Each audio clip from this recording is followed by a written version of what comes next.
ಲೋಕಸಭೆ ಚುನಾವಣೆಯಲ್ಲಿ ರಾಜ್ಯದಲ್ಲಿ ಕಾಂಗ್ರೆಸ್ ಹಿನ್ನಡೆ ವಿಚಾರ ಕಾರಣ ಕೆದಕಲು ದೆಹಲಿ ಟೀಮ್ ಕಳುಹಿಸಿದ ರಾಹುಲ್ ಗಾಂಧಿ. ಇಂದು ಸತ್ಯ ಶೋಧನಾ ಸಮಿತಿ ಕರ್ನಾಟಕಕ್ಕೆ ಎಂಟ್ರಿ. ಲೋಕಸಭೆ ಚುನಾವಣೆಯಲ್ಲಿ ಹಿನ್ನಡೆ, ಆಂತರಿಕ ತನಿಖೆ. ಮಧುಸೂದನ್ ಮಿಸ್ತ್ರಿ ನೇತೃತ್ವದ ಎಐಸಿಸಿ ಸತ್ಯ ಶೋಧನಾ ಸಮಿತಿ, ಕಾಂಗ್ರೆಸ್ ರಾಷ್ಟ್ರೀಯ ನಾಯಕ ಮಧುಸೂದನ್ ಮಿಸ್ತ್ರಿ ಸಮಿತಿ, ರಾಜ್ಯದ ಕಾಂಗ್ರೆಸ್ ನಾಯಕರ ಜೊತೆಗೆ ಮಿಸ್ತ್ರಿ ಸಮಿತಿ ಸರಣಿ ಸಭೆ ಬಳಿಕ ಎಐಸಿಸಿಗೆ ಒಂದು ಸುದೀರ್ಘ ವರದಿ ನೀಡಲಿರೋ ಸಮಿತಿ. ಸತ್ಯ ಶೋಧನಾ ಸಮಿತಿಯ ಮುಂದೆ ಸೋಲಿನ ಅಸಲಿ ಕಾರಣಗಳೇನು, ಸೋಲಿನ ಅಸಲಿ ಸತ್ಯ ಹೇಳಿಯೇ ಸಿದ್ಧ ಎನ್ನುತ್ತಿರೋ ಹಿರಿಯ ನಾಯಕರು. ಸಭೆಯಲ್ಲಿ ಸಿದ್ದು ಹಾಗೂ ಡಿಕೆಶಿ ನಡುವಿನ ಮುಸುಕಿನ ಗುದ್ದಾಟದ ಬಗ್ಗೆ ಚರ್ಚೆ. ಕಾರ್ಯಕರ್ತರನ್ನು ಕಡೆಗಣಿಸಲಾಗುತ್ತಿದೆ ಎಂಬ ಅಪಸ್ವರ ಪ್ರಸ್ತಾಪ. ಹೆಚ್ಚುವರಿ ಡಿಸಿಎಂ ನೀಡದೇ ಇರುವುದಕ್ಕೆ ಹಿನ್ನಡೆ ಎಂಬ ಅಂಶ.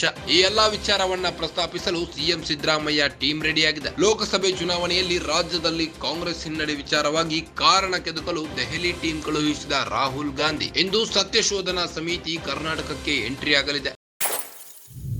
ಲೋಕಸಭೆ ಚುನಾವಣೆಯಲ್ಲಿ ಹಿನ್ನಡೆ ಹಿನ್ನೆಲೆ ಆಂತರಿಕ ತನಿಖೆಯಾಗಲಿದೆ. ಕಾಂಗ್ರೆಸ್ ರಾಷ್ಟ್ರೀಯ ನಾಯಕ ಮಧುಸೂದನ್ ಮಿಸ್ತ್ರಿ ನೇತೃತ್ವದ ಎಐಸಿಸಿ ಸತ್ಯ ಶೋಧನಾ ಸಮಿತಿ ಇದಾಗಿದೆ. ರಾಜ್ಯದ ಕಾಂಗ್ರೆಸ್ ನಾಯಕರ ಜೊತೆಗೆ ಮಿಸ್ತ್ರಿ ಸಮಿತಿ ಸರಣಿ ಸಭೆ ನಡೆಯಲಿದೆ. ಬಳಿಕ ಎಐಸಿಸಿಗೆ ಒಂದು ಸುದೀರ್ಘ ವರದಿ ನೀಡಲಿದ್ದಾರೆ. ಸತ್ಯ ಶೋಧನಾ ಸಮಿತಿಯ ಮುಂದೆ ಸೋಲಿನ ಅಸಲಿ ಕಾರಣಗಳನ್ನ ಬಿಚ್ಚಿಡಲಿದ್ದಾರೆ. ಸೋಲಿನ ಅಸಲಿ ಸತ್ಯ ಹೇಳಿಯೇ ಸಿದ್ಧ ಎನ್ನುತ್ತಿರೋ ಹಿರಿಯ ನಾಯಕರು. ಸಭೆಯಲ್ಲಿ ಸಿದ್ದು ಹಾಗೂ ಡಿಕೆಶಿ ನಡುವಿನ ಮುಸುಕಿನ ಗುದ್ದಾಟದ ಬಗ್ಗೆ ಚರ್ಚೆ ನಡೆಯಲಿದೆ. ಕಾರ್ಯಕರ್ತರನ್ನು ಕಡೆಗಣಿಸಲಾಗುತ್ತಿದೆ ಎಂಬ ಅಪಸ್ವರ ಪ್ರಸ್ತಾಪಿಸಲಿದೆ.